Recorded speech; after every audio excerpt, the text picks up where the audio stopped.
శూర్పణఖ తర్వాత రామాయణం ఇంకొక వైపుకి వెళ్ళిపోయింది. అవునా?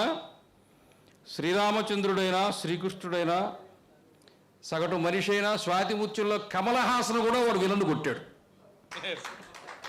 వాడికి ఏమీ తెలియదు, ఆలోచన లేదు, నిలబడలేడు, కూర్చోలేడు, ఏం చేస్తున్నాడో తెలియదు. అవునా? అమాయకుడిలో కూడా క్షాత్రం ఉంటుంది, లేకపోతే సినిమా 100 రోజులు ఆడదు.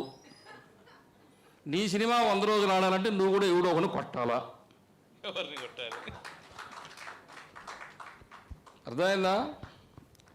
అంటే మీరన్నీ కెమెరాలు పెట్టి లైవ్ ఇస్తూ క్షాత్రాన్ని గురించి మాట్లాడమంటే చాలా విషయాలు బయటికి రావు. ఇది బయటికి చెప్పేది కాదు. అవునా?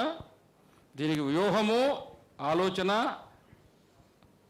యాక్షన్ అయిపోయింది, క్లోజ్. అర్థమైందా? మామూలుగా అందరికీ అర్థమయ్యే భాషలో చెప్పాలన్నా స్పాట్ పెట్టడమే అయిపోయింది.